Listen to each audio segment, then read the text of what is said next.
Bienvenue sur RTI 1 pour l'actualité en ce début de semaine. Bonsoir à tous. Comment réduire les délais de paiement des créances de l'État? Comment arriver à un secteur privé plus fort en Côte d'Ivoire? Des travaux sont effectués par les acteurs. Et aujourd'hui, ces questions ont réuni le Premier ministre Patrick Achi et le patronat ivoirien. Les échanges sont en cours pour des solutions pérennes. Projet du schéma directeur d'urbanisme du Grand Abidjan, la première réunion du comité de suivi a aussi marqué le lancement de la deuxième phase. Les discussions ont porté sur le calendrier et la structure de mise en œuvre de ce projet important.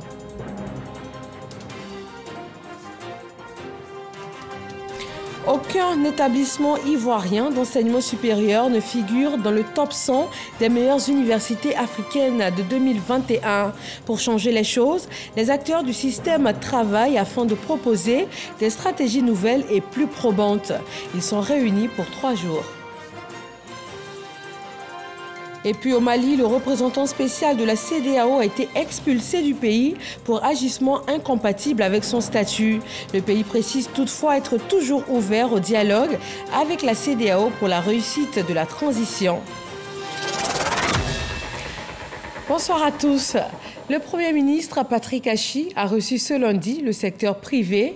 La synthèse des travaux du groupe de travail sur la réduction des délais de paiement des créances de l'État a fait l'essentiel de l'ordre du jour.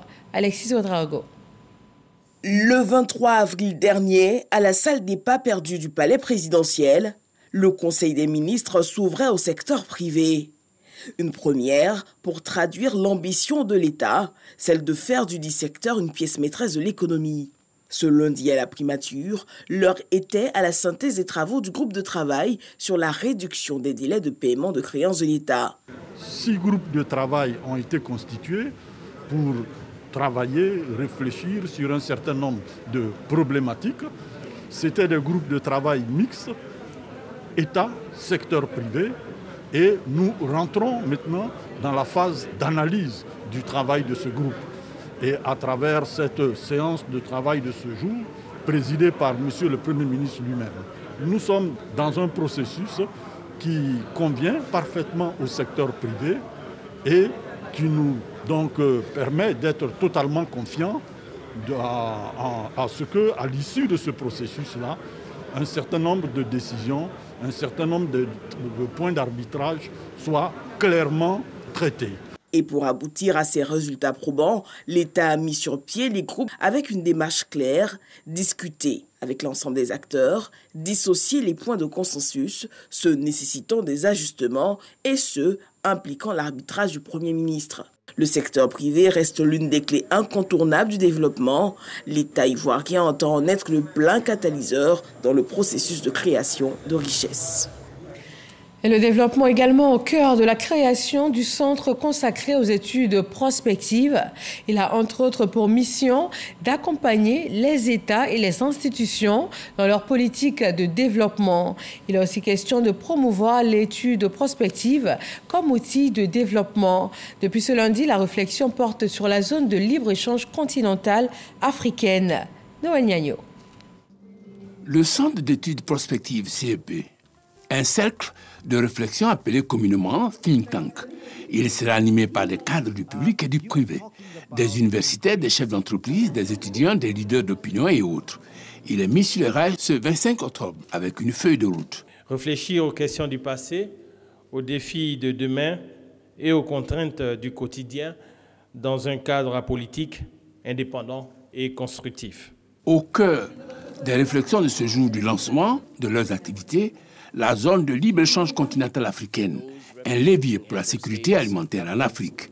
Une Afrique grosse de potentialités. 60% des terres arables non exploitées se trouvent en Afrique. Quand je pense à l'Afrique, je pense également aux réservoirs solaires que nous avons. Nous avons 40% des énergies de ce monde. Le paradoxe, c'est que l'Afrique peine à nourrir sa population. La preuve. Aujourd'hui, plus de la moitié de la population africaine, soit 675 millions de personnes, souffrent d'insécurité alimentaire et 250 millions de personnes sur le continent sont sous-alimentées. 144 millions d'enfants de moins de 5 ans ont un retard de croissance. Ceci dans un contexte marqué par une crise économique amplifiée par la pandémie Covid-19. Les agriculteurs producteurs de la subsistance de l'Afrique sont les plus pauvres et les plus touchés par la faim. Ce paradoxe doit être solutionné par le cercle d'études prospectives. Voilà tout le bien que souhaite le Premier ministre aux initiateurs de ce cercle de réflexion. Je crois que le rôle du Centre d'études prospectives est très important pour éclairer les décideurs politiques que nous sommes. Je crois à la vertu de l'étude prospective pour conduire et accélérer le développement et je suis convaincu que le Centre d'études prospectives saura être le vecteur indispensable pour promouvoir les modèles économiques qui fonctionnent et identifier ce qu'il est convenu d'appeler les best practices. 3 panels de haut niveau, animés par des politiques, des universités et des experts, ont meublé ce lancement. Ils ont approfondi les réflexions sur déclaration et action, état des lieux de la sécurité alimentaire en Afrique, les politiques de facilitation des échanges, enfin, les chaînes de valeur agricoles continentales, enjeux et défis. Dans les domaines de la construction et de l'urbanisation, il y a également des défis à relever. Le schéma directeur d'urbanisme du Grand Abidjan entre dans sa 2e phase. La première réunion du comité conjoint de coordination et de suivi du projet dans ce reportage de Jean-Luc Mangbo. C'est un document de planification urbaine qui fixe les grandes orientations de l'aménagement et du développement de l'agglomération abidjanaise à l'horizon 2030. Le schéma directeur d'urbanisme du Grand Abidjan, SDUGA, reste néanmoins à pas à faire pour lui garantir une mise en œuvre efficiente. En 2013, tout juste à la sortie de la crise, les projections que nous avons faites ne peuvent pas être justes. Quelques années plus tard, nous avons constaté, au regard du dynamisme économique, démographique et spatial de notre agglomération, qu'il y a nécessité de revoir les propositions qui ont été faites. Ce comité d'experts qui se réunit aujourd'hui a pour mission de mettre en place un mécanisme qui va renforcer l'efficacité de la mise en œuvre du SDUGA, avec notamment l'appui technique et financier de l'Agence japonaise de coopération internationale, JICA. La mise en œuvre de ce schéma directeur permettra notamment au ministère de la Construction d'encadrer le développement urbain durable du Grand Abidjan. Il constitue aujourd'hui le principal document d'orientation spatiale de tous les projets d'infrastructure sur le territoire du Grand Abidjan. Il permet en outre à mon département ministériel en charge de l'urbanisme d'encadrer plus efficacement le développement urbain du Grand Abidjan dans un cadre normatif conforme aux meilleures pratiques et dans une perspective durable. Au cours de cette réunion, les experts ont pu notamment réfléchir sur des questions comme la validation du calendrier et la structure de mise en œuvre du schéma directeur, ainsi que l'année de référence qui devrait être repoussée de 2030 à 2040. Dans l'enseignement supérieur, le Fonds pour la science, la technologie et l'innovation initie avec ses partenaires une réflexion. Elle porte sur le classement annuel pour les universités continentales et internationales. Le résultat n'est pas fameux. La Côte d'Ivoire ne figure pas au top 100 des meilleures universités africaines en 2021. Godefroy Okambawa. Chaque année, les établissements d'enseignement supérieur font l'objet d'un classement au niveau continental et international par des institutions habilitées. Au plan mondial, l'université américaine Harvard arrive en tête du classement. Au plan africain, l'université de Cape Town d'Afrique du Sud confirme son statut de leader sur les 200 meilleures universités africaines en 2021. La Côte d'Ivoire se positionne à la 197e place avec l'Institut Polytechnique Félix Houphouët-Boigny de Yamoussoukro. Un classement peu honorable que le Fonds pour la science, la technologie et l'innovation souhaite améliorer à travers ses ateliers de réflexion.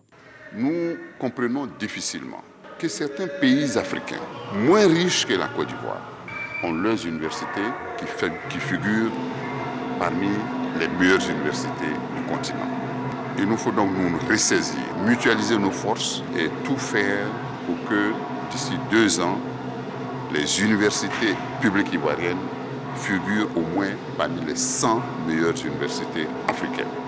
Ce changement de positionnement passe par la redynamisation du management et la Suisse soutient cet engagement des acteurs de l'enseignement supérieur. Puisque la Suisse finance le Centre suisse de recherche scientifique depuis 70 ans dans le pays, on a évidemment un intérêt à ce que les universités, les hautes écoles ivoiriennes soient bien classées dans le continent. Et si on peut y contribuer de manière directe ou indirecte, nous serons très satisfaits. Pour la tutelle, l'État mettra tout en œuvre pour y remédier. Sur le budget 2021, on avait environ 5 165 milliards qui étaient en jeu. Et sur les 5 165 milliards, vous aviez 1 395 milliards, soit un peu plus de 27% de ce budget qui était alloué à l'ensemble des 3 sous-secteurs du système éducatif. Ce qui est énorme comparé à ce qui s'est fait dans les autres pays de la sous-région. Mais malheureusement, quand on regarde le classement des 200 premières universités africaines, aucune université ivoirienne n'est là-dedans. Alors, donc il faut faire en sorte que cette anomalie criarde soit corrigée pour une question de visibilité et de crédibilité même de nos universités. Ces réflexions devront permettre de dégager des pistes de solutions durables afin de contribuer au positionnement de la Côte d'Ivoire vers le top 100 des meilleures universités du monde. Les concours de la fonction publique pour la session 2021 sont ouverts depuis le 9 octobre dernier. L'innovation majeure cette année reste la proclamation des résultats après chaque session. La ministre de la fonction publique s'est rendue hier dimanche sur le site de correction dans la commune de Cocody. Grâce Kando.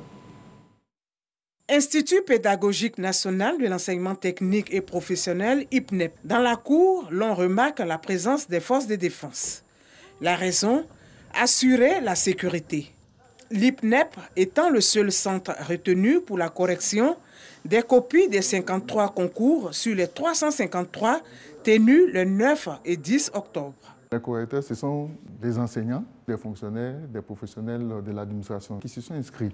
Chacun étant spécialiste dans une matière ou 2 ou 3 matières, c'est possible. Mais en tout cas, c'est en tenant compte de ces spécialités qu'ils ont été sélectionnés et des barèmes qui leur ont été mis à disposition par les unités pédagogiques.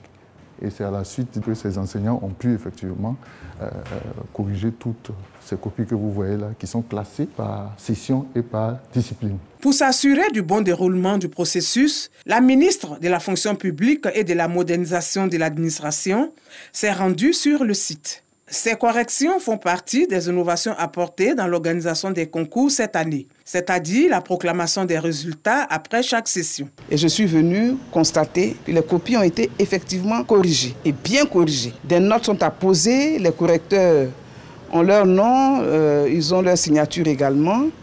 Donc, tout ce contrôle est très bien fait. Les équipes techniques ont toutes les données pour pouvoir faciliter la suite du processus, notamment à la compilation des notes et la mise à disposition des relevés des notes. Et c'est sur la base de ces relevés des notes que le travail sera achevé. Une action qui participe de la crédibilisation et de la transparence des concours. La ministre Anne Ouloto met également en garde. Je n'accepterai aucun fonctionnaire dans l'administration qui aura payé pour entrer à la fonction publique et à éviter de se laisser avoir par ces vendeurs d'illusions. Il se trouve malheureusement que 3 individus se sont permis d'imiter la signature du ministre de la fonction publique que je suis. Donc nous avons intercepté 3 signatures non conformes dans tout ce process. 2 parmi ces 3 personnes ont été prises hier par la gendarmerie dans un centre à Yopougon. Je voudrais lancer un appel à toutes ces personnes pour leur dire attention, le pays avance bien, les choses changent et que désormais seul le mérite devra compter. Pour rappel, les compositions des concours de la fonction publique ont démarré depuis le 9 octobre et vont s'achever le 21 novembre prochain. En économie numérique, l'accélération de la transformation digitale et de l'innovation occupe une place importante à l'agenda du ministère de l'économie numérique, des télécommunications et de l'innovation. Et pour parvenir à réduire davantage la fracture numérique, 3 stratégies, dont la production d'un document d'orientation sur la stratégie numérique. Franck Quadio. Le développement optimal du digital. Une nécessité. Et aujourd'hui, la Côte d'Ivoire affiche ses ambitions quant à une politique hardie de digitalisation. Bon, aujourd'hui, quand on prend les différents indices, nous sommes aux alentours de 120e pays. Donc, quand on prend sur l'Afrique de l'Ouest, nous sommes le 2e ou le 3e pays selon les études. Notre ambition est de devenir, en tout cas en Afrique de l'Ouest, le premier pays. Et au niveau des autres indices, descendre, en tout cas parmi les 100 premiers pays mondiaux. Et pour y parvenir, il faut multiplier les initiatives, auditorium de la primature, le secteur privé, la société civile, mais aussi les institutions publiques réunies autour du ministre de l'économie numérique réfléchissent sur l'accélération de la transformation digitale, car il s'agit de faire de la Côte d'Ivoire un pays digital. Et donc il était important que nous puissions élaborer une stratégie. Et maintenant, nous voulons la faire partager avec tous les acteurs du marché ivoirien, donc bien évidemment les autres ministères avec lesquels nous avons déjà interagi à plusieurs reprises, mais surtout avec le secteur privé et les grands partenaires basés en Côte d'Ivoire. Donc ces projets ont été faits en se basant sur Côte d'Ivoire 2030. Une stratégie qui s'appuie sur 7 piliers, dont le déploiement des infrastructures numériques et le développement des compétences, passant par la promotion d'une industrie numérique propice à l'innovation. Et ce sont justement ces dernières, consignées dans plusieurs documents de référence, que sont venus présenter les différents experts de l'économie numérique à leurs partenaires. Le document final sera présenté à l'autorité publique avant la fin de l'année 2021. Dans le cadre de la sécurisation des frontières, la Côte d'Ivoire s'est engagée à élaborer une politique nationale de gestion intégrée des frontières. Il s'agit dans un premier temps de faire l'état des lieux et ensuite proposer un plan d'action qui va améliorer la gestion des espaces frontaliers. Jean-Marc Djadji. Une soixantaine d'experts de la sécurité à la recherche d'un outil efficace de sécurisation et de développement des frontières. La non-matérialisation de ces frontières, le déficit criard d'infrastructures et la récurrence des conflits fonciers sont relevés par ces techniciens aux frontières terrestres. Des difficultés dans d'autres zones frontalières ont notamment été constatées lors de cette rencontre. Cette proximité frontalière, parallèlement aux bénéfices socio-économiques, pose malheureusement la problématique de l'accentuation de la criminalité transfrontalière, avec son corollaire de trafic illicite en tout genre et la montée de la menace terroriste. Les questions de détérioration ou d'érosion des habitations sur la façade maritime, la question de l'employabilité ou des jeunes qui vivent dans cet espace marin, parce que c'est d'autres activités, les activités de pêche. Donc, tous ces problèmes-là devront être passés au peigne fin et je pense que ce sont les représentants des communautés, des administrations, des forces de défense et de sécurité qui sont présents à cet atelier qui nous permettront de toucher du doigt la réalité des problèmes dans ces zones frontalières. Ce colloque à Abidjan est la 4e étape après celle d'Abengrou, de Korogo et de Mans. Il vise aussi à informer et sensibiliser toutes les parties prenantes sur l'importance d'élaborer un plan d'action afin de faire de l'espace frontalier ivoirien une zone de sécurité et de paix. Une meilleure gestion des frontières est aussi un atout important dans la lutte que mène l'État de Côte d'Ivoire contre le terrorisme. Le ministre du Plan et du Développement a rencontré les populations de la région du Boun-Kani et leur a demandé une franche collaboration avec les forces de défense et de sécurité, car c'est la condition sine qua non pour empêcher l'entrée des terroristes sur le sol ivoirien. Herman Yamia. Dans la cour de la préfecture de Bouna, une rencontre d'échange avec la population de la région du Boun-Kani. L'initiative est de la ministre du Plan et du Développement, Nialé Kaba.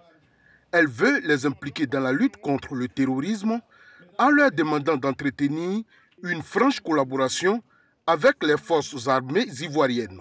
Selon le préfet de la région du Boun-Kani qui a situé le cadre de cette rencontre, des personnes issues de certaines communautés sont complices des bandes armées qui attaquent les positions des forces armées ivoiriennes. Ce que je voulais d'abord relever, on ne taxe pas une communauté. Loin de cela, nous voulons simplement que d'un commun accord, on fasse en sorte que notre région soit épargnée. Que tous ceux qui viennent, que vous ne connaissez pas, mais même que vous connaissez, qui sont partis et qui ont mis du temps et qui reviennent, soient signalés pour que nous suivons leur pas au jour le jour. Les renseignements nous parviennent pour dire que vous avez des enfants bourviers à qui on donne 500 000 et une moto qui sont en train d'être recrutés. Venus en grand nombre pour assister à cette rencontre, les communautés étrangères se sont engagées à aider les autorités à lutter contre les terroristes. On a compris ce que Madame elle a dit, on est d'accord aussi. Nous tous, on va mobiliser pour faire ce qu'ils ont demandé. La ministre du Plan et du Développement s'est réjouie de l'engagement des différentes communautés à aider les forces de défense et de sécurité. Je voudrais saluer la coopération de la communauté Peul, disposée à travailler avec l'administration pour que les malfaisants qui sont en train d'infiltrer la communauté puissent être démasqués et extraits pour que cette hospitalité que la région a bien voulu leur donner, cette hospitalité-là soit protégée. Après cette rencontre avec la population, Nialé Kaba a sollicité une lecture coranique pour confier la région de Bunkani à Dieu à la grande mosquée de Bouna. Une lecture qui a réuni plusieurs fidèles musulmans, des élus et cadres de la région. Une autre lutte qui mobilise les énergies sur le territoire ivoirien, cette fois dans le domaine sanitaire, et on parle de Covid-19.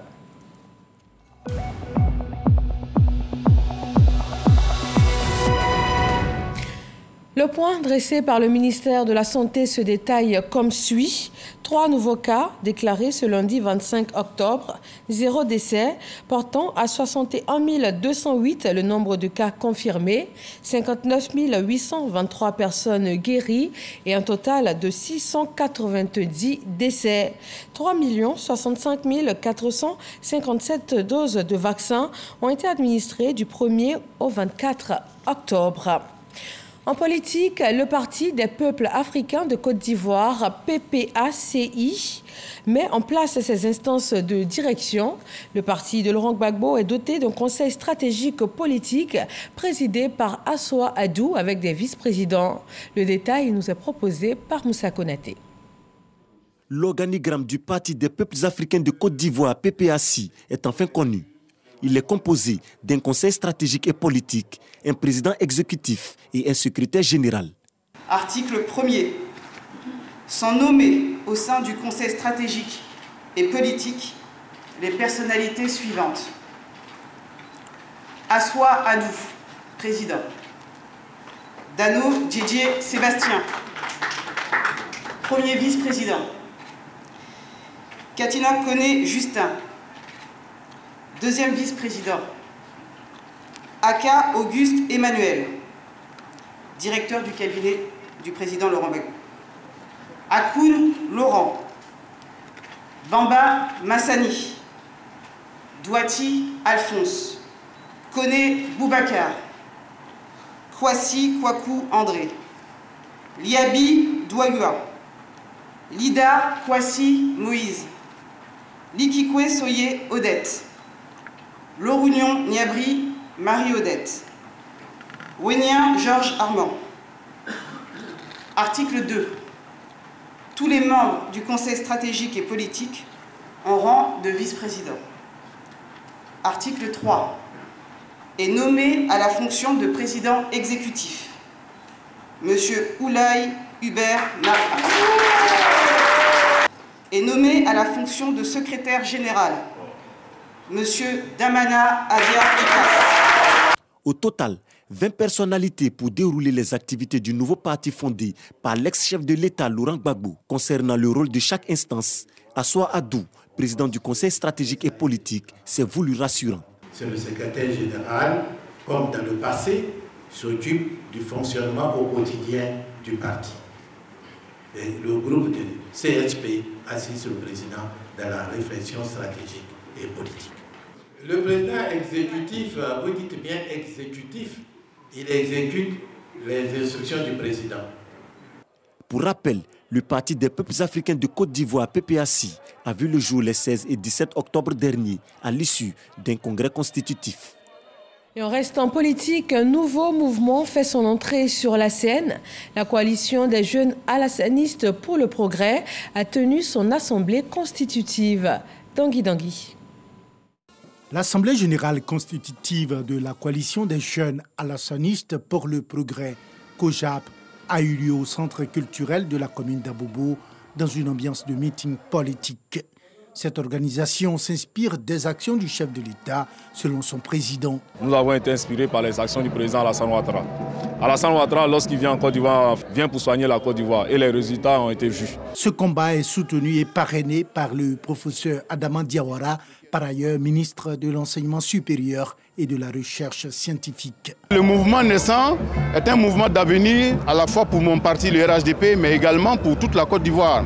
Il s'agit de montrer aux jeunes générations ce que c'est que l'allassanisme. L'allassanisme en tant que manière de penser positive pour la Côte d'Ivoire et pour toute l'Afrique. L'Assemblée générale constitutive du COJAP a mobilisé de nombreux jeunes et leaders de la jeunesse de la commune d'Abobo. On change de tableau avec les festivités de l'Abissa à Grand Bassam. Cette fête patrimoniale du groupe Nzima Kotoko a démarré pour cette année 2021 hier dimanche. Première phase, la sortie du tam-tam Ndongbole pour la célébration du Siedou. Il marque le démarrage de la semaine silencieuse avec les rites et traditions. Isaïo. Grand Bassam, quartier France, le tam-tam et Ndongbole tonne devant cette foule nombreuse qui l'accompagne dans les différentes artères de la place Abissa. Cette période d'introspection, dénommée Siedou, marquant la semaine silencieuse, est un moment de valorisation des us et coutumes du peuple Nzima Kotoko, loin des regards des non-initiés. Après une série donc, de libations et de conciliabules des gardiens de la tradition, le tam-tam donc, a été conduit à son lieu de retraite. Et c'est ce qui a soulevé toute cette ferveur à laquelle vous avez pu assister aujourd'hui. Pandémie du coronavirus et inondations à Grand Bassam ont empêché le bon déroulement pendant 2 ans de cette fête traditionnelle du peuple Nzima. Pour ce retour à la normale, les organisateurs rassurent quant aux dispositions sécuritaires. Sur le plan sécuritaire, les dispositions sont prises. Nous avons, avec les forces locales, également des détachements d'Abidjan qui vont venir épauler nos forces locales ici. Nous travaillons à mettre en place tout un système sanitaire également pour garantir vraiment une santé à tous nos festivaliers. L'Abissa est aujourd'hui une fête populaire qui intéresse tous les Ivoiriens. Je suis content de voir les gens taper et je suis content aussi de voir le monde est présent. C'est pour ça qu'aujourd'hui, il dit forcément que les gens à l'Abissa pour voir comment ça se passe. Et vraiment, réellement, je suis venu, l'Abissa s'est bien passé. Avant le Siedou, la veille, les danses du patrimoine culturel Nzima ont été valorisées en présence du roi de Nzima Kotoko, Sa Majesté Aoula Amon Désiré Tanoué.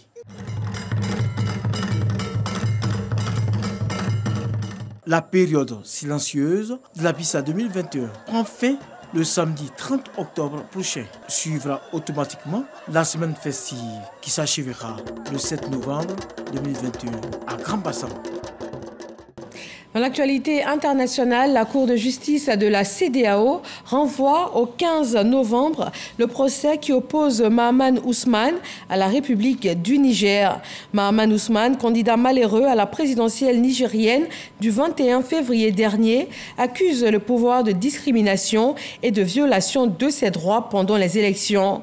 En procès hors siège à Abidjan, la Cour de justice devrait trancher ce lundi sur l'affaire, mais l'avocat du requérant a souhaité un report afin de fournir d'autres pièces à son dossier. Une demande accordée par la Cour. Le procès est donc reporté au 15 novembre prochain à Abuja, au Nigeria, pour l'audition des parties.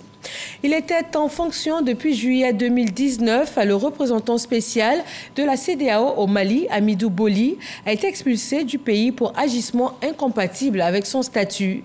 Le ministère malien des Affaires étrangères l'a déclaré persona non grata et a précisé qu'il dispose de 72 heures pour quitter le territoire national, sans toutefois préciser les faits qui lui sont reprochés.